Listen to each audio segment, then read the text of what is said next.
Ya, alhamdulillah.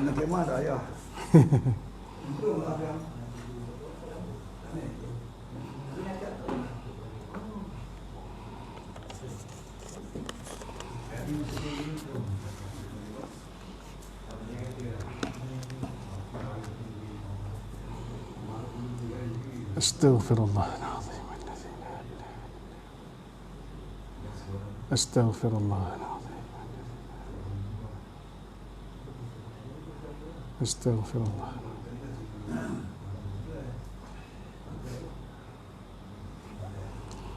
A'udzu billahi minasyaitonir rajim. Bismillahirrahmanirrahim. Alhamdulillahi rabbil alamin. Wassalatu wassalamu ala asyrafil anbiya'i wal mursalin wa ala alihi wa ashabihi ajma'in. Allahumma salli ala sayyidina Muhammad wa ala ali Muhammad.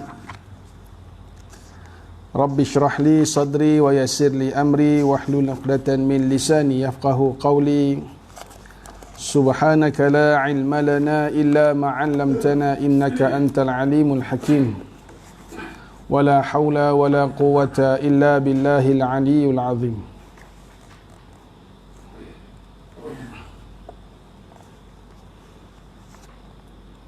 Radina billahi rabba wa bil islami dina wa bi Muhammadin nabiyyan wa rasula. Yang saya kasihi tuan pengerusi, jawatan kuasa, tuan-tuan imam, tuan-tuan guru, tuan Bilal, ustaz-ustaz, sahabat-sahabat muslimin, para jemaah yang dirahmati Allah sekalian. Alhamdulillah, pertamanya syukur pada Allah Subhanahu wa taala kerana pada hari ini kita masih lagi diizinkan oleh Allah untuk meneruskan kehidupan kita di atas muka bumi Allah. Dan alhamdulillah pada malam ini kita diberi ruang dan peluang oleh Allah untuk hadir ke rumah Allah bagi sama-sama menunaikan solat fardu maghrib secara berjamaah. Dan insya-Allah tuan-tuan, kita cuba sambung perkongsian perbincangan kita berkenaan dengan kitab Mukasyafatul Qulub, ya. Pada pertemuan yang lalu kita telah membincangkan tentang amanat Allah Subhanahu wa taala. Ya. Bila kita sebut amanah ini, ya, di antara amanah yang cukup besar, ya, daripada Allah Subhanahu wa taala kepada kita sebagai khalifah di atas muka bumi Allah ini adalah Islam. Ya. Agama Islam, agama yang diwahyukan oleh Allah Subhanahu wa taala kepada Nabi Muhammad sallallahu alaihi wasallam, ya, yang merupakan nabi yang terakhir, khatamun nabi, ya, untuk umat akhir zaman, ya. Kita lah yang menerima, ya, agama wahyu Allah Subhanahu wa taala, ya. Jadi cukup penting untuk kita memastikan tanggungjawab kita sebagai seorang muslim, sebagai orang Islam yang Allah beri nikmat iman, Allah beri nikmat taqwa, untuk kita menjaga dan memperjuangkan agama Allah Subhanahu wa taala. InsyaAllah pada malam ini kita sambung perbincangan kita, masuk bab yang ke-14, ya. Bab yang ke-14 iaitu menyempurnakan solat dengan khusyuk, ya, menyempurnakan solat dengan khusyuk. Bila sebut solat ni tuan-tuan, ya, sangat berkait dengan Islam. Sebab apa? Di antara rukun-rukun Islam, arkanul Islam, antaranya adalah menunaikan solat 5 waktu sehari semalam, ya. Pernah satu hari Muaz bin Jabal radhiyallahu anhu, ya, dia bermusafir bersama dengan Nabi sallallahu alaihi wasallam. Ya, kata Muaz, aku ada bersama-sama dengan Nabi Muhammad sallallahu alaihi wasallam dalam salah satu pelayaran. Ya, maka pada suatu hari aku dapat berdamping dengan Nabi sallallahu alaihi wasallam semasa kami meneruskan perjalanan. Aku pun bertanya dengan berkata, ya Rasulullah, beritahu kepada saya sesuatu amal yang menyebabkan saya masuk syurga. dan menjauhkan saya daripada api neraka. Ya. Muaz tanya kepada Nabi SAW, kata, Muaz, ya Rasulullah, ya, tolong beritahu aku, ya, amal yang dapat menjauhkan aku daripada neraka Allah dan dapat memastikan aku ni masuk ke syurga Allah Subhanahu wa taala. Ya. Lalu jawab Nabi SAW, qala sallallahu alaihi wasallam, laqad sa'altani an 'azim wa innahu la yasirun 'ala man yassarahu Allah huwa alaihi. Kata Nabi SAW, Nabi jawab, sesungguhnya engkau wahai Muaz telah bertanya kepadaku mengenai suatu perkara yang besar. Ya, suatu perkara yang cukup besar. Ya, bila kita sebut tentang syurga neraka ini merupakan destinasi terakhir kita. Ya. Kita sebagai makhluk Allah, waktu ni kita hidup di atas muka bumi Allah. Suatu hari nanti bila tiba masanya kita akan dijemput oleh Allah, berpindah daripada alam dunia ni, berpindah ke alam barzah, ya, alam kubur, sementara menunggu hari kiamat. Ya, tunggulah, duduklah di alam barzah, alam yang cukup berbeza dengan alam yang kita duduk sekarang. Kita tak pernah rasa, kita tak tahu macam mana keadaannya. Ya. Bila kita berpindah ke barzah, tak ada peluang nak patah balik ke dunia. Ya. Tak ada peluang orang yang dah berpindah daripada alam dunia, berpindah ke alam barzah, duduk di alam kubur, tak ada dah peluang kali kedua untuk dia kembali ke dunia Allah. Ya. Sebab itu, sementara kita masih bernafas, masih diberi ruang oleh Allah Subhanahu wa taala untuk meneruskan kehidupan ini, kita kena usahakan yang terbaik. Kena cuba buat yang terbaik. Ya. Sebab Allah sebut, nak tengok ayyukum ahsanu amala. Ya, daripada kalangan kita ni, ya, siapa yang paling baik amalnya. Ya. Jadi kena usaha untuk buat yang terbaik supaya, ya, pengakhiran kita nanti adalah syurga Allah Subhanahu wa taala. Tapi Muaz tanya kepada Nabi, apa dia amal yang boleh bantu untuk masuk syurga dalam masa yang sama menjauhkan daripada api neraka? Ya. Nabi jawab, kamu bertanya sesuatu yang besar, perkara yang besar. Dan sebenarnya perkara itu adalah mudah bagi orang yang telah dimudahkan Allah untuk mencapainya. Kata Nabi, perkara itu sebenarnya mudah. Mudah. Nak masuk syurga Allah, nak jauhkan daripada neraka Allah, benda yang mudah. Maksudnya perkara-perkara yang sudah dijelaskan di dalam Al-Quran dan sunnah Nabi SAW. Apa yang diperintahkan oleh Allah, buat. Apa yang dilarang oleh Allah, tinggalkan. Sebab kita ni dua je. Buat apa yang disuruh, tinggal apa yang dilarang. Mudah kata Nabi. Kata Nabi, benda tu mudah. Tetapi bagi orang yang dipermudahkan oleh Allah Subhanahu wa taala. Jadi kita ni bila nak capai perkara itu, bila nak buat perintah Allah, nak tinggalkan larangan Allah, kita kena bergantung kepada Allah Subhanahu wa taala. Maknanya kita ni tak kuat. Dia dengan kelalaian kita, kelekaan kita, macam-macam. Ya. Berubah-ubah. Hati kita ni berubah-ubah, berbolak-balik. Jadi kita kena bergantung kepada Allah Subhanahu wa taala. Bila Nabi sebut, bagi orang yang dipermudahkan oleh Allah untuk mencapainya. Maksudnya apa? Maksudnya kita ni, ya, kena berbuat apa? Kena banyak berdoa kepada Allah Subhanahu wa taala. Kena banyak mohon kepada Allah. Ya, sebabnya kita nak minta, nak dapat hidayah Allah ni, ya, nak dapat kekuatan untuk melaksanakan perintah Allah, nak dapat kekuatan untuk meninggalkan larangan Allah, kita kena bergantung sepenuhnya kepada Allah. Maknanya jangan tinggal doa. Itu tanda kita bergantung kepada Allah Subhanahu wa taala. Sebab tu kalau kita tengok, ya, dalam Islam sendiri, kalau kita tengok hukum Islam, cara hidup Islam, ya, ad-din yang diajar oleh Nabi SAW, daripada kita bangun tidur subuh tadi sampailah kita nak tidur balik malam ni, semuanya ada doa-doa supaya kita ni sentiasa berdamping dengan Allah Subhanahu wa taala. Celik mata ada doa dia.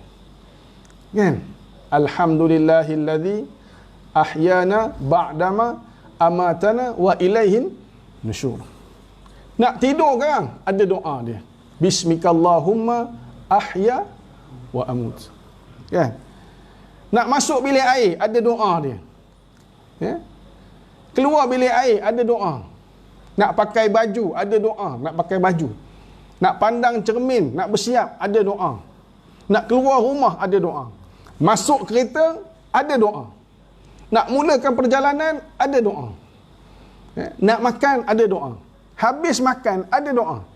Maknanya kita ni diajar dengan cukup perkara yang cukup lengkap, sempurna. Sebab tu Islam itu sudah sempurna. Al-yauma akmaltu lakum dinakum. Sempurna dah Islam itu. Dia cara hidup, merupakan cara hidup, bukan sekadar agama. Ikutan, tetapi dia merupakan cara hidup. Ad-din, maknanya kita kena buat Islam ni, seluruh hidup kita ni, kita uruskan kehidupan kita ni dengan Islam yang diwahyukan oleh Allah Subhanahu wa taala. Kalaulah kita boleh buat macam itu, alhamdulillah. Maknanya kita sentiasa berdamping dengan Allah. Maka Allah akan permudahkan urusan kita untuk melaksanakan apa yang diperintah, dan yang lebih penting, memberi kita kekuatan untuk meninggalkan larangan Allah Subhanahu wa taala. Kita kadang-kadang nak buat apa yang Allah perintah tu kadang-kadang mungkin mudah. Tapi bila bercakap tentang perkara yang dilarang oleh Allah, kadang-kadang kita agak payah nak tinggalkan. Nak sembahyang, nak puasa, nak keluarkan zakat, mungkin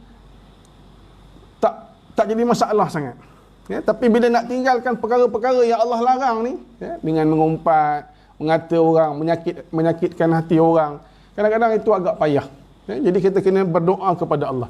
Sebab tu dia sebut ad-du'a silahul mukmin. Doa ini senjata orang mukmin. Orang yang sentiasa berdoa bererti dia sentiasa meletakkan diri dia kepada Allah, bertawakal kepada Allah. Maka Allah akan bersama-sama dengan orang yang sentiasa memohon kepada Allah Subhanahu wa taala. Allah sebut dalam Quran, Allah sebut, mintalah dengan aku, ud'uni fastajib lakum. Minta, jangan tak minta. Allah Maha Kaya. Kita ni serba kekurangan, miskin, fakir. Kita minta dengan Allah, ud'uni fastajib lakum. Siapa yang minta dengan aku akan makbulkan. Fa inni qarib, kata Allah. Sesungguhnya aku dekat, hampir kepada orang hamba-hamba yang selalu memohon kepada aku. Jadi kata Nabi, apa yang kamu tanya tu merupakan perkara besar, tetapi perkara itu adalah mudah untuk dicapai dengan pertolongan Allah Subhanahu wa taala. Nabi sebut, yang pertama kata Nabi, ta'budullah wa la tusyrik bihi syai'a. Kata Nabi sallallahu alaihi wasallam, beribadatlah kepada Allah dan jangan engkau berlaku syirik kepadanya dengan sesuatu yang lain, sebagaimana yang tersimpul dalam dua kalimah syahadah. Yang pertama sekali, kena beriman kepada Allah Subhanahu wa taala, seperti mana yang terkandung dalam dua kalimah syahadah. Dalam dua kalimah syahadah tu ada dua bahagian. Yang pertamanya, asyhadu an la ilaha illallah, mengaku bahawa tiada Tuhan yang berhak disembah melainkan Allah. Yang keduanya, wa asyhadu anna Muhammadar Rasulullah, mengaku bahawa Nabi Muhammad itu pesuruh Allah. Yang baik semuanya datang daripada Nabi sallallahu alaihi wasallam. Nabi ini Allah utuskan untuk menjadi contoh tauladan. Maknanya jadi kita punya apa? Kita punya panduan nak ikut Nabi sallallahu alaihi wasallam. Allah kurniakan kepada Nabi wahyu, kalam Allah Al-Quran dan sunnah Nabi sallallahu alaihi wasallam, supaya kita jelas, kita punya jalan nak menuju kepada Allah tu jelas, clear. Kita tahu dah ikut lorong mana kita nak pergi untuk dapat nak capai matlamat untuk menjadi hamba yang bertakwa kepada Allah Subhanahu wa taala. Kemudian Allah sebut, kemudian Nabi sebut lagi, wa tuqimus salah. Yang kedua selepas syahadah, Nabi sebut tunaikan solat atau dirikan solat. Dirikanlah sembahyang. Maknanya sembahyang ni merupakan perkara kedua selepas syahadah. Maknanya selepas kita mengaku bahawa tiada Tuhan melainkan Allah dan Nabi Muhammad itu pesuruh Allah, amal pertama yang kena buat adalah sembahyang, solat. Sebab tu iman itu, makna iman itu sendiri bukan sekadar tasdiq bil qalbi, bukan sekadar membenarkan dengan hati, bukan sekadar melafazkan dengan lisan, tetapi perlu apa? Amal bil jawarih, perlu dibuktikan dengan perbuatan. Maknanya tunjukkan yang kita ini benar-benar beriman kepada Allah Subhanahu wa taala melalui amal yang pertama yang disebut oleh Nabi sallallahu alaihi wasallam, wa tuqimu salah. Dirikanlah sembahyang. Sebab tu dalam bab ke-14 ini, bila disebut tentang perkara ataupun tajuk menyempurnakan solat dengan khusyuk, Allah Subhanahu wa taala berfirman dalam Al-Quran, Allah sebut, a'udzu billahi minasyaitonir rajim, qad aflahal mu'minun alladzina hum fi salatihim khashi'un. Kata Allah, sesungguhnya beruntunglah orang-orang yang beriman. Qad aflahal mu'minun. Untung orang-orang beriman ni cukup beruntung. Siapa dia orang yang beriman? Alladzina hum fi salatihim khashi'un.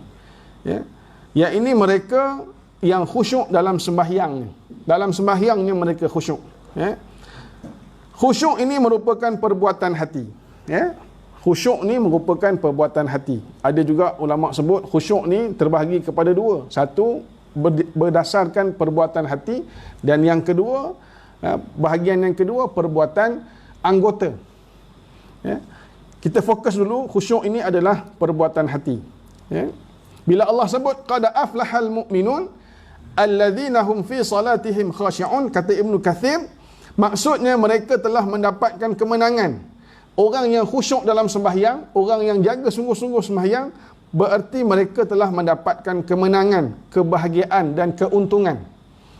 Keuntungan dunia dan keuntungan akhirat. Sebab tu kalau kita tengok muazzin bila diazan, antaranya disebut apa? Hayya 'alas salah, kemudian disebut hayya 'alal falah. Dua seiringan. Marilah sembahyang, yang kedua marilah menuju kepada kejayaan. Maknanya orang yang nak berjaya, dia kena jaga sembahyang dia. Kalau nak berjaya di dunia, nak berjaya di akhirat, dia kena jaga sembahyang dia, jaga solat dia. Sebab Allah sebut bahawa orang yang jaga sembahyang, orang yang khusyuk dalam sembahyangnya adalah orang yang akan mendapatkan kemenangan dan kebahagiaan. Kata Ibnu Katsir, mereka itulah orang-orang mukmin yang bersifat dengan sifat itu. Orang-orang yang khusyuk dalam sembahyangnya. Orang yang merendah diri dan patuh kepada Allah Subhanahu wa taala. Orang yang merendah diri. Sembahyang ni, seperti mana yang kita faham, merupakan apa? Perhubungan kita dengan Allah Subhanahu wa taala. Hablum minallah. Di antaranya adalah sembahyang. Maknanya bila kita sembahyang itu, kita sedang berhubung dengan Allah secara langsung. Sebab tu disebut anta'budallah ka'annaka tarahu fa in lam takun tarahu fa innahu yaraka. Sembahlah Allah seolah-olah kamu sedang melihat Allah. Kalau kamu tak dapat lihat Allah, sesungguhnya Allah sedang memandang kamu, Allah sedang melihat kamu. Itu hablum minallah. Kita kena jaga sungguh-sungguh hubungan kita dengan Allah. Dan sembahyang ini juga merupakan suatu bukti pengabdian diri kita kepada Allah Subhanahu wa taala. Kita ni menghambakan diri kita kepada Allah, antara buktinya adalah dengan kita jaga sembahyang kita. Allah sebut, wa ma khalaqtul jinna wal ins illa liya'budun, kata Allah, tidak aku jadikan manusia dan jin ini melainkan untuk mengabdikan diri aku kepada aku, kepada Allah.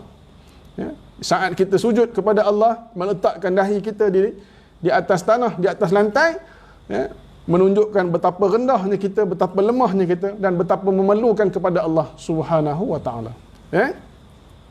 Khusyuk adalah perbuatan hati, seperti takut dan suka. Bila kita sebut takut, bila kita sebut suka, semuanya datang daripada hati. Dan khusyuk ini juga merupakan jiwa dan roh kepada sembahyang. Khusyuk ni merupakan jiwa dan roh kepada sembahyang. Ada orang sembahyang, dia sembahyang dengan tubuh badan dia aja, batang tubuh dia aja. Pergerakan dia, rukuk dia, sujud dia, iktidal dia, diri bangun. Tetapi dalam sembahyang itu, dia tidak menghadirkan diri dia. Tak menghadirkan hatinya. Hatinya ke lain. Allahu Akbar. Batang tubuhnya sedang sembahyang, tapi hatinya tidak bersama dalam sembahyang. Tak bersama. Fikir macam-macam. Fikir tu, fikir ni, macam-macam perkara kita fikirkan. Maknanya yang hadir dalam sembahyang itu hanya batang tubuh dia, tapi hatinya tak berada bersama. Betul cakap badan di sini, tapi hati mungkin tempat lain. Sebab tu khusyuk tu dia merupakan jiwa dan roh kepada sembahyang. Bila tak ada roh dalam sembahyang, umpama macam kita ni tanpa roh, kita ni ada roh. Dengan roh itulah kita bergerak, kita bangun, kita duduk, kita bernafas, menunjukkan kita masih hidup. Tapi bila keluar je roh daripada jasad, menunjukkan, membuktikan kita ni dah mati. Begitu jugalah sembahyang tanpa roh, umpama sembahyang yang tidak ada kehidupan. Tak hidup sembahyang tu. Sembahyang tu nampak macam sembahyang, tapi tak hidup. Sebab hatinya tidak hadir sama. Dan solat yang tidak dijiwai dengan khusyuk merupakan solat yang sia-sia. Tidak memberikan apa-apa kesan pun dalam diri. Bahkan yang kita dapat hanyalah penat. Dapat penat je, macam puasa. Kan? Orang yang puasa dalam masa yang sama dia tak jaga puasa dia. Dia melakukan perbuatan-perbuatan yang dilarang oleh Allah Subhanahu Wa Taala. Akhirnya puasa itu hanya sekadar melahirkan ataupun menghasilkan lapar dan dahaga, tak beri kesan pada diri dia. Sama juga macam orang sembahyang tak khusyuk, jiwa dia tak hadir, tak ada roh dalam sembahyang dia, maka sembahyang itu tak dapat beri kesan kepada kehidupan dia. Tak dapat beri kesan. Bila Allah sebut innas salata tanha 'anil fahsya'i wal munkar wal baghi, sesungguhnya sembahyang ni dapat mencegah diri daripada kemungkaran. Tapi bila sembahyang kita tak ada roh, tak ada jiwa, tak ada hadir hati bersama-sama dalam sembahyang, maka sembahyang kita tu tak dapat jaga kita. Tak dapat jaga kita daripada perbuatan-perbuatan yang dilarang oleh Allah Subhanahu Wa Taala. Sebab itu Nabi SAW ketika mengingatkan orang yang tidak menjaga hati dan khusyuk ketika bangun menunaikan solat malam, dengan kata Nabi SAW, wa rubba qa'im khazzuhu min qiyamihi sah. Dan barangkali orang yang berdiri solat di tengah malam itu tidak diperolehinya kecuali berjaga malam ataupun melainkan penat dan letih saja. Orang yang berdiri bangun malam, bila dia tak jaga sembahyang tu tak ada roh, tak ada jiwa, maka tak ada apa yang dia dapat melainkan penat dan letih sahaja. Jadi bila sebut khusyuk, dia merupakan perbuatan hati.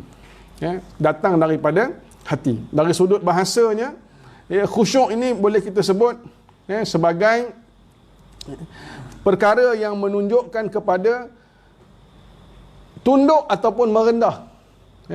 Khusyuk ni, kita ni menunjuk dari sudut bahasanya, kita ni tunduk dan merendah diri. Bukan kita pula rasa bongkak, penuh bongkak. Pengharapan, maknanya sembahyang ini melahirkan pengharapan kepada Allah. Kita ni tunduk, takut kepada Allah. Itu makna dari sudut bahasa. Dikatakan kalimah khusyuk ini adalah hampir dengan sama maknanya dengan kalimah khuduk.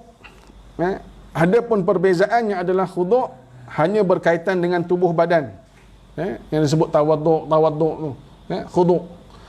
Manakala khusyuk ini dia melibatkan juga hati, bukan sekadar jasad. Syed Qutb berkata, demikianlah kebesaran ilahi itu menyelubungi suasana hari itu di padang mahsyar yang sayup saujana. Dipandang mata itu diselimuti perasaan takut, cemas, sunyi sepi, rendah diri dan khusyuk.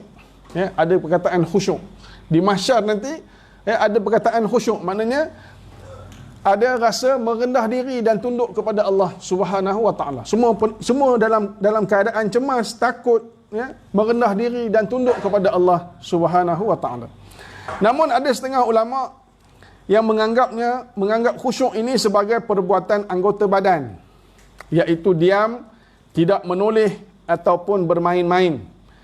Ada yang berpendapat khusyuk termasuk dalam fardu solat.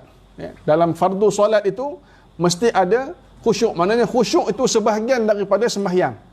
Orang yang tak ada khusyuk dalam sembahyang, maknanya dia tak ada sembahyang bagi dia. Ya.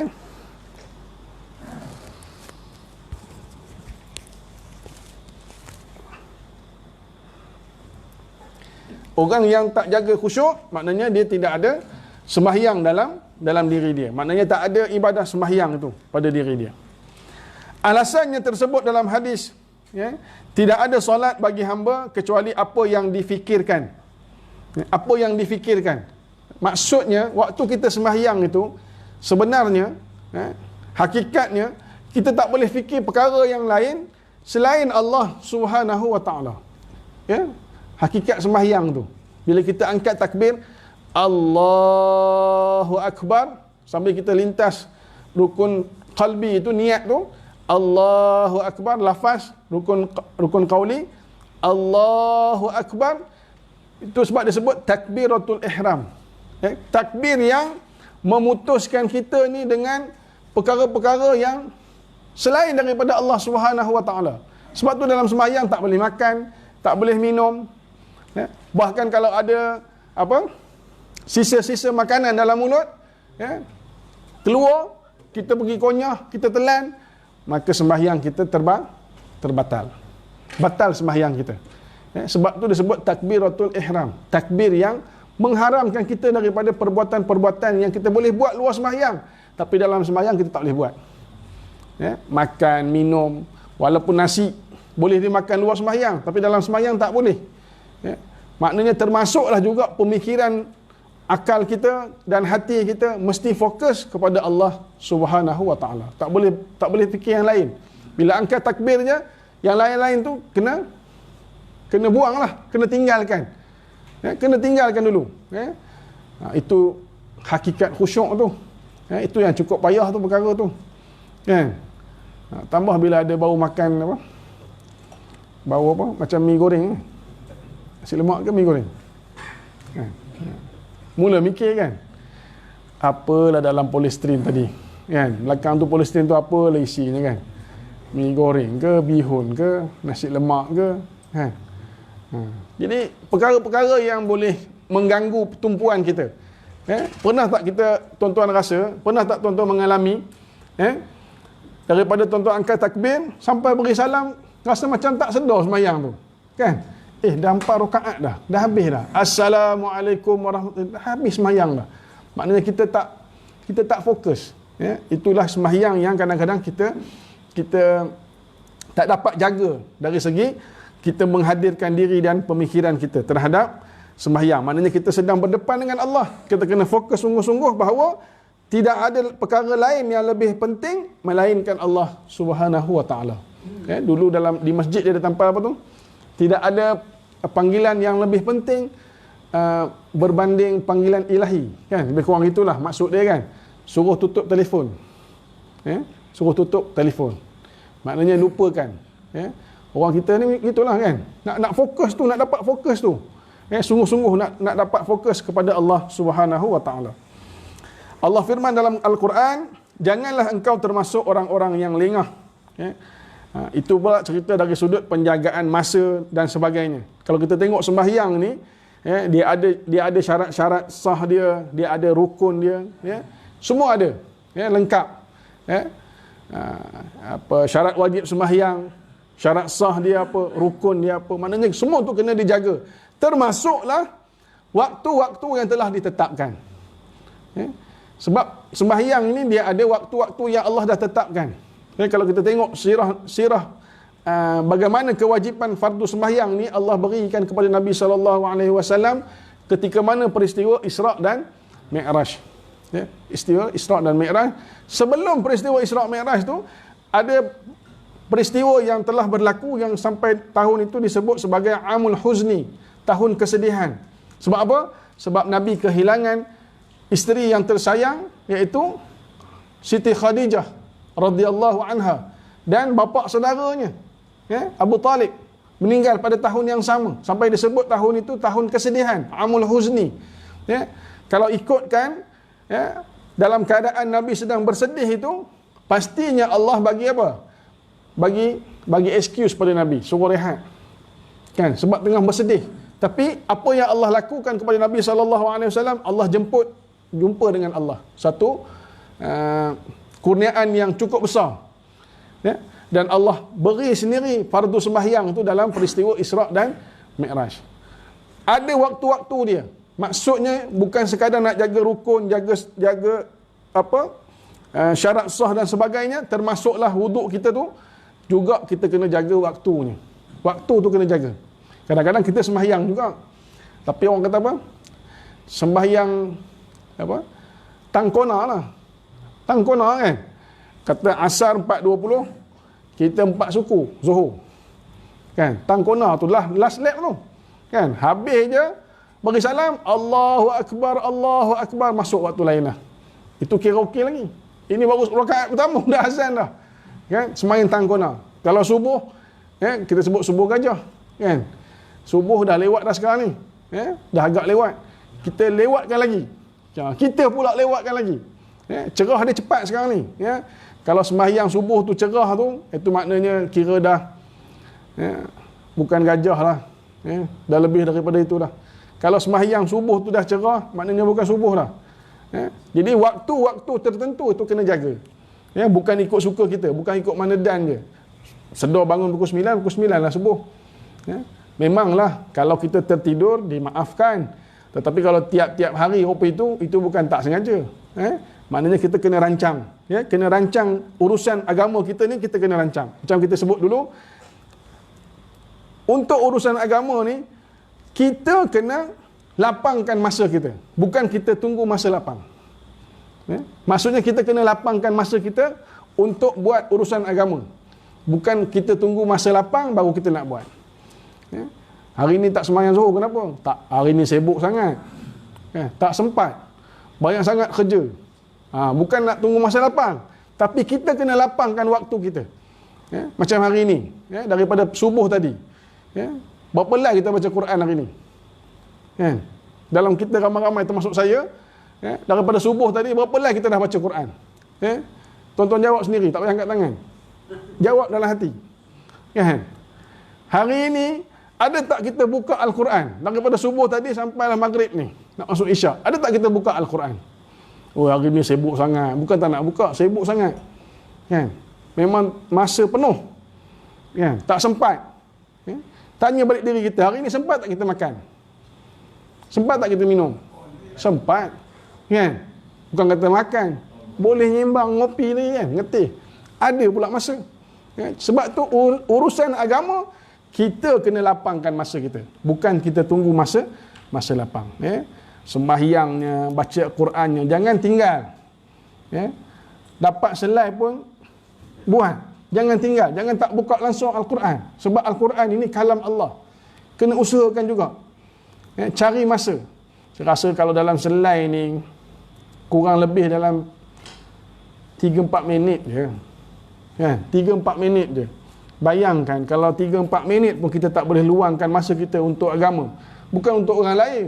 Belum cerita tentang hikmat lagi. Tentang sumbangan kita pada agama. Baru untuk diri sendiri pun tak boleh. Maka macam mana kita nak dekat dengan Allah Subhanahu wa ta'ala. Sebab itu hidup kita ni kena ada pengorbanan. Sebab tu bila kita nak jadi orang yang dekat dengan Allah, nak muraqabah, nak jadi orang yang muqarrabin, dekat dengan Allah, kita kena ada mujahadah. Kena ada pengorbanan. Kalau tak sanggup korban, tak nak berkorban, tak mahu berkorban, maka kita akan gagal untuk menjadi orang yang dekat dengan Allah Subhanahu wa ta'ala. Nak datang sembahyang jemaah malam ni, kena ada pengorbanan. Kalau ikutkan seronok duduk di rumah. Boleh tengok TV, boleh rehat-rehat. Tapi datang juga. Korbankan masa.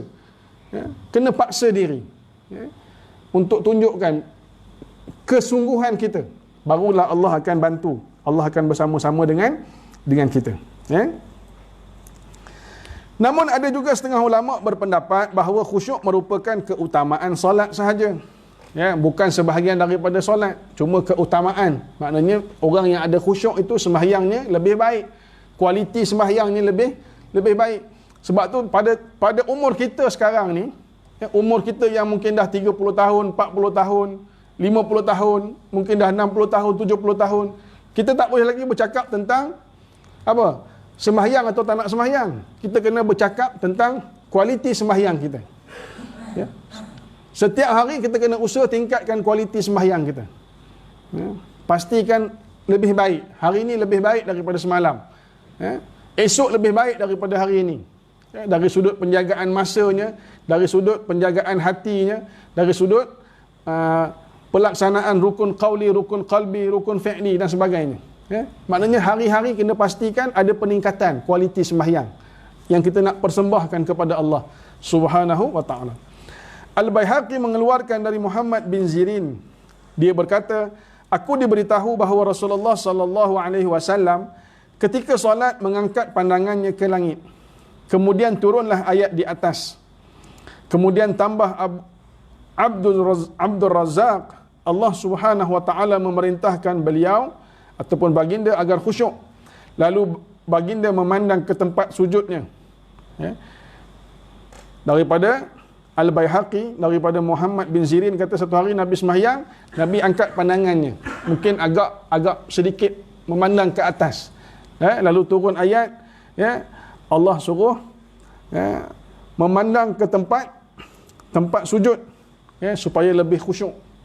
Ya, sebab tu kalau kita tengok dalam sembahyang kita, ya, bila kita rukuk pun, ya, daripada kita berdiri tegak, kita pandang tempat sujud, bila kita rukuk, Allahu Akbar, kita rukuk straight tu, jari kita letak di lutut, ya, waktu kita rukuk tu, jari kita letak di lutut, tangan jari ni direnggangkan sikit, tekan sikit lutut tu, supaya paras kepala dan punggung kita tu disebut apa ya? Rata. Kan? 90 darjah. Ya, 90 darjah. Maknanya kalau letak cawan atas tu tak ngelongsor ke bawah, tak ngelongsor ke depan. Maknanya tak terlalu menunduk, tak terlalu mendongak. Tapi ikut kemampuan lah. Kalau perut besar, kan? Perut dah besar kan. Nak tunduk tu dia tersekat. Kan? Dia tersekat. Mana nak dapat 90 darjah kan? Sebab dia dah bulat kat tengah tu. Kan? Mana maunya, tak mau. Jadi ikut keperluan. Ya, ikut kemampuan. Tetapi cara yang betulnya begitulah. Ya. Bila tunduk tu, ya, kita diberi dua pilihan. Sama ada kita memandang tempat sujud ataupun kita pandang kaki kita. Ya, kaki kita lah. Jangan pandang kaki orang. Ya, kita ni suka tengok orang. Sampai sembahyang pun tengok orang. Kan? Bila orang tahiyat, tangan jari bergerak-gerak tu, kan? Kenapa jari dia bergerak? Dia tengok jari orang. Tengok jari sendiri. Kan? Tengok sendiri punya. Ya, kaki kita maknanya dua pilihan. Sama ada nak pandang tempat sujud ataupun pandang kaki. Ya? Maknanya kita nak fokus tu. Kita nak dapatkan khusyuk tu. Maknanya pandangan kita kena jaga. Ya? Menjaga pandangan ni pun sebahagian daripada kaedah untuk mendapatkan khusyuk. Kalau mata liur je, Allahu Akbar, tengok mata kan. Tengok jadual more. Betul dah terbayang macam-macam kan. Mikir tu, mikir ni. Mata pun kena jaga. Sebab mata ni pun merupakan perkara yang boleh mempengaruhi hati. Ya? Sebab tu sebab apa? Dari mata jatuh ke hati. Ya? Bila pandang macam-macam tu, dia akan beri kesan pada hati. Hati mulalah dia akan fikir macam-macam. Ya? Dia meraya-raya. Ya? Sebab itu, kalau kita datang berjemaah di masjid, ya, kita tak berapa galakkan untuk pakai baju yang ada tulisan-tulisan tu.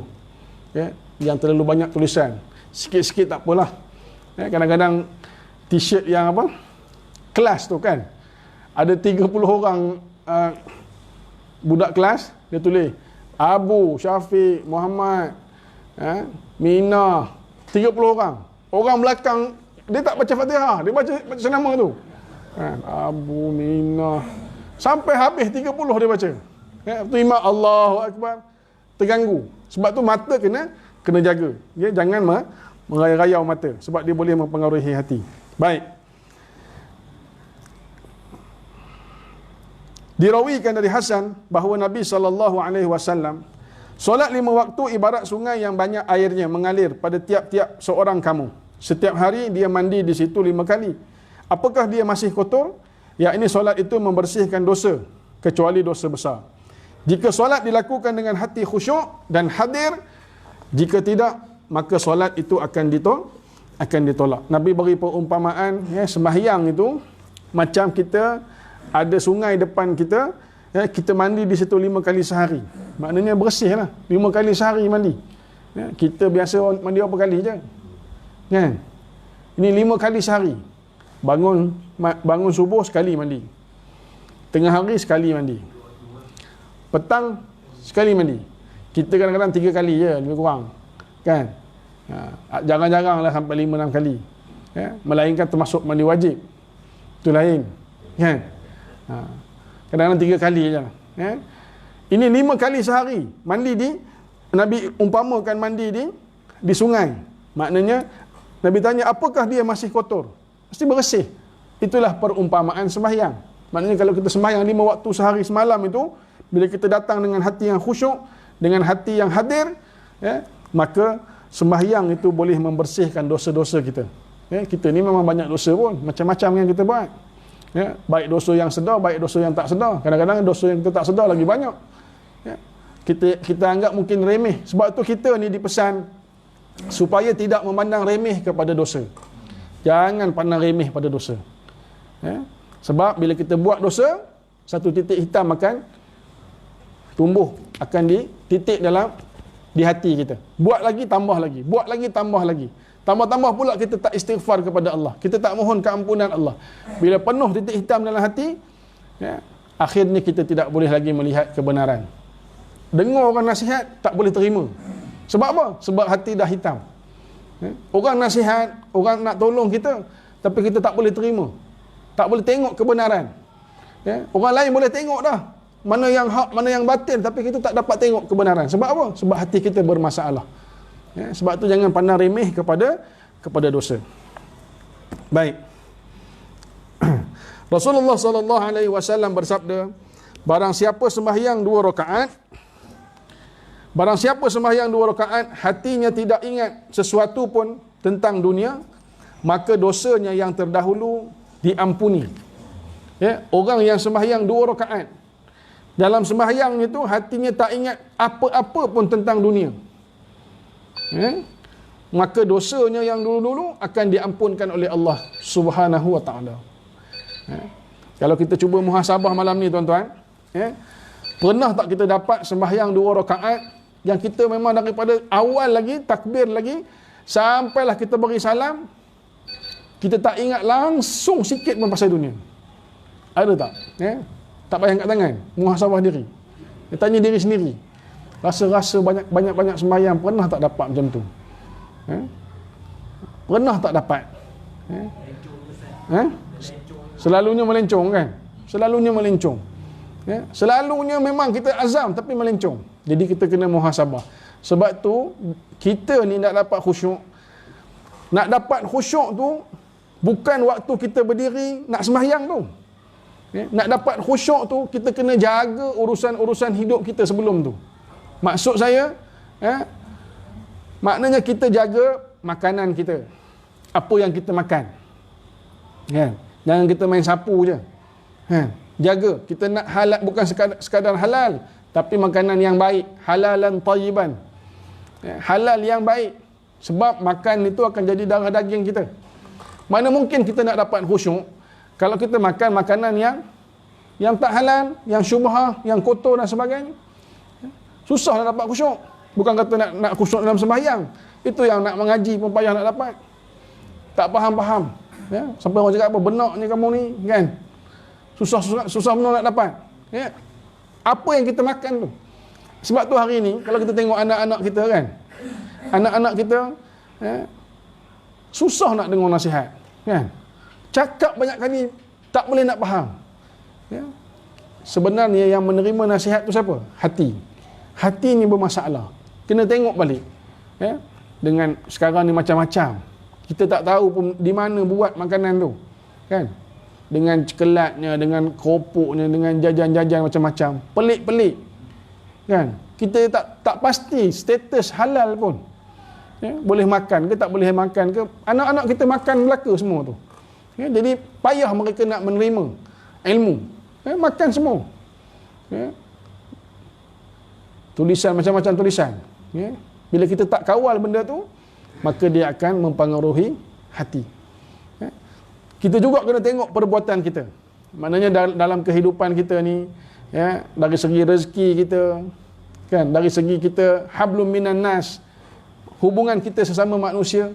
Macam mana kita nak dapat khusyuk kalau kita luar sembahyang kita tipu orang, kita zalim orang, kita buat naya pada orang. Macam mana kita nak dapat khusyuk? Maknanya semua itu akan mempengaruhi khusyuk yang kita nak cari itu. Maknanya khusyuk tu bukan sekadar waktu kita nak berdiri tu baru nak khusyuk. Tapi kita kena jaga daripada awal lagi. Maknanya dalam semua urusan kehidupan kita ni, pastikan kita buat apa yang Allah suruh, tinggalkan apa yang Allah larang, baru kita boleh dapat khusyuk yang benar-benar yang dimaksudkan oleh Nabi SAW. Nabi juga bersabda, adapun solat diwajibkan, haji dan tawaf diperintahkan, serta ibadah disyariatkan. Tujuannya adalah untuk mengingat Allah Subhanahu wa ta'ala. Jika yang diingat tidak ada di hatimu, maka zikirmu tidak ada nilainya. Faham tak maksud Nabi SAW? Kata Nabi, semua ibadat ini, baik sembahyang, baik haji, baik tawaf, yang diperintahkan, serta ibadat yang disyariatkan itu, tujuan dia apa? Matlamat dia untuk apa? Ingat kepada Allah. Difardukan sembahyang itu tujuannya apa? Untuk kita ingat kepada Allah. Ya, tapi kalau sembahyang kita itu Allah tak ada dalam hati kita, maka sia-sialah sembahyang kita. Zikir kita tu tidak ada nilai. Kita sembahyang itu sebab supaya kita ingat kepada Allah. Tapi bila sembahyang Allah tak ada dalam hati kita. Kalau kita boleh bagi perumpamaan, kita pergi ziarah saudara kita, ziarah pak saudara ke, ziarah mak ke, ziarah ayah ke. Tujuan dia kita nak tanya khabar, kita nak dengar masalah dia, kita nak bersembang dengan dia. Tapi bila kita pergi datang rumah dia, kita tak bercakap pun, kita asyik main telefon je kan. Anak-anak kita sekarang ni, pergi rumah saudara, tak bercakap pun. Duduk setempat, password wifi apa? Password wifi dia tanya. Itu yang mula-mula dia tanya. Apa password wifi? Dapat password wifi, habis lah. Macam dia tak wujud pun kat situ. Bercakap pun tidak, apa pun tidak, dia kira dia je. Jadi apa maknanya? Apa makna ziarah tu? Lebih kurang gitulah maksudnya. Kalau kita boleh umpamakan. Maknanya tak ada makna, tak ada nilai datang ziarah. Tak bercakap, tak bersembang. Orang ni main telefon dia, orang ni main telefon dia. Tak ada makna. Begitu maksud Nabi SAW. Sebab tu, bila kita nak buat ibadah, pastikan kita menghadirkan Allah dalam hati kita. Allah hadir dalam hati kita. Sebab semuanya itu matlamatnya untuk kita ingat kepada Allah Subhanahu wa ta'ala. Nabi SAW bersabda, barang siapa solatnya tidak boleh mencegah kekejian dan kemungkaran. Sebagaimana yang Allah firmankan, inna salata tanha 'anil fahsya'i wal munkar. Maka dia hanya bertambah jauh dari Allah Subhanahu wa ta'ala. Solat itu tak beri kesan pada diri dia. Tak boleh kesan. Sembahyang dah 5 waktu. Tapi sembahyang itu tak beri kesan. Perangai rupa itu juga. Serupa je. Lepas beri salam sembahyang, dia buat balik maksiat. Buat balik dosa. Maknanya sembahyang tak beri kesan. Maka sembahyang itu bukan sekadar tak boleh cegah kemungkaran pada diri dia, bahkan hanya bertambah jauh daripada Allah Subhanahu wa ta'ala. Makin hari dia makin jauh. Bila dia pandang remeh kepada kemungkaran, bila kita pandang remeh kepada dosa, bererti kita menjauhkan diri kita daripada Allah Subhanahu wa ta'ala. Baik, yang terakhir, perenggan yang terakhir, Bakar bin Abdullah berkata, hai manusia, jika kau ingin masuk pada maulamu tanpa izin dan bicara padanya tanpa penterjemah, tentu akan dapat. Ditanya bagaimana caranya, dia berkata, sempurnakan wudukmu masuklah ke mihrabmu, maka kau telah masuk pada maulamu tanpa izin dan bicara padanya tanpa penterjemah. Dari Aisyah radhiyallahu anha, dia berkata, Nabi dan kami saling menegur. Jika tidak waktu solat, tapi jika waktu solat tiba, seolah-olah kami tidak mengenal antara satu sama lain kerana sibuk dengan keagungan Allah Subhanahu wa taala.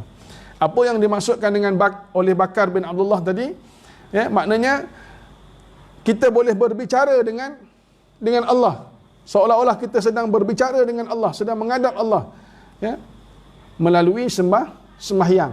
Bila kita sempurnakan wuduk, masuk ke mihrab, kita menunaikan sembahyang, seolah-olah kita sedang berbicara dengan Allah Subhanahu wa taala. Bahkan Aisyah bagi satu perumpamaan, Aisyah umpamakan, dia kata Nabi dan kami ni saling tegur menegur, maknanya cakap sembang, tapi bila masuk waktu, seolah-olah kami ni tak mengenal antara satu dengan yang lain. Kerana apa? Kerana sibuk dengan keagungan Allah. Maknanya nak fokus untuk mengagungkan Allah Subhanahu wa taala. Jadi saya rasa cukup sekadar itu perbincangan malam ini. InsyaAllah kalau ada rezeki kita sambung di perjumpaan yang akan datang. Mudah-mudahan dengan sedikit perkongsian ini memberi kita sedikit kefahaman bahawa ibadah sembahyang ini merupakan perkara yang paling asas dalam syariat Islam. Dia merupakan anak kunci kepada syurga Allah Subhanahu wa taala. Jagalah sembahyang, insya-Allah Allah akan jaga kita, insya-Allah. Ya. Yang menjadi pada maulamu. Maksudnya maula. Oh, maula ni. Maula ni dia macam maksud macam tuan lah. Dulu disebut, kalau dalam syarat disebut maulana. Tuan kami. Ya maulana. Daripada perkataan wala ataupun wali. Wali ini macam pelindung, kan? Pelindung ataupun orang yang dipercayai, satu penghormatan lah. Maula ni macam tuan lah, lebih kurang maksud dalam konteks ayat itu. Macam wali ni macam wakil kita, maknanya kita berserah kepada Allah. Sebab Allahu waliyul ladzina amanu. Kita serah kepada Allah. Kita bergantung kepada Allah. Tempat kita bergantung, tempat kita berlindung. Maknanya dalam segi konteks ayat tu maksudnya tuan lah. Kalau maula, satu, kalau kita sebut maulana ni, na tu kami. Maulana, ya maulana, tuan kami. Gitulah lebih kurang maksud dia. Wallahu a'lam. Ya. Ini masa kita yang kata takbir tu. Kita ada Allah Akbar. Sudah dah tersedia ni. Allah yang Maha Besar, dia ada siapa tanding kebesaran Allah. Betul tak? Bolehlah kita tersedia dalam hati kan. Memang itulah maksudnya. Maksudnya bila kita angkat takbir ini, dalam masa yang sama, dalam hati kita niat. Mesti ada lintasan niat. Sebab niat ni bukan sekadar lafaz. Dia perlu di dalam hati. Sebab dia rukun qalbi. Kan? Rukun qalbi. Maknanya kita niat. Bila kita angkat Allahu Akbar itu, memang kita kena lintahkan juga dalam hati kita. Maksud Allahu Akbar itu Allah Maha Besar lah. Allah Maha Besar. Maksudnya bila kita sebut Allah Maha Besar ni, bila Maha Besar ni maknanya tidak ada yang lebih besar melainkan Allah Subhanahu wa taala. Yang lain-lain tu semua kecil. Sebab tu bila angkat Allahu Akbar, yang lain tu kena lupakan, hilangkan. Sebab benda-benda tu semua kecil. Kasut hilang ke, kunci hilang ke, telefon jatuh pecah tadi sebelum semayang ni, semuanya kena tinggalkan. Sebab kita dah sebut Allahu Akbar, maknanya membenarkan dengan hati Allah Maha Besar. Sebagaimana yang kita lafazkan, Allah yang Maha Besar, tak ada yang lebih besar melainkan Allah. Cumanya itulah, bila kita tak fokus macam tu, itu yang kita sebut sebelum ni, maknanya malaikat kiri kanan kita cakap apa? Kadzabta, kamu bohong, kamu tipu, kata malaikat. Ad-dunya akbar, bagi kamu dunia lebih besar. Walaupun kita lafaz Allahu Akbar, tapi dalam hati kita sebenarnya dunia lebih besar. Buktinya apa? Bila kita angkat Allahu Akbar, mula mikir. Esok kerja, cadangnya esok cuti, nak ngecat rumah, macam-macam. Sampai mana kata? Kadzabta ad-dunya akbar. Kamu bohong, kamu tipu, kamu dusta. Dalam diri kamu, dalam hati kamu sebenarnya dunia lebih besar. Maknanya tak selari dengan apa yang kita ucapkan tadi. Wallahu a'lam. Aqul qawli hadza wa astaghfirullah. Assalamualaikum warahmatullahi wabarakatuh.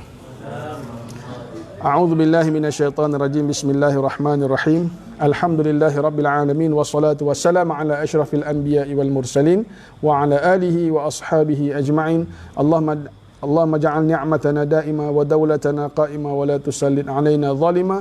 اللهم ارحم لصاحب هذا المجلس والحاضرين واعط بركة لما لصاحب هذا المجلس والحاضرين يا الله يا رحمن يا رحيم. اللهم اجعل جمعنا هذا جمعا مرحوما وتفارقنا من بعده تفارقا معصوما. اللهم اجعلنا من الناجحين والفائزين واجعلنا من عبادك الصالحين. اللهم اجعلنا من الناجحين في الامتحان في الدنيا والآخرة. اللهم اختم لنا بحسن الخاتمة ولا تختم علينا يا الله بسوء الخاتمة. وصلى الله على سيدنا محمد وعلى آله وصحبه وبارك وسلم والحمد لله رب العالمين.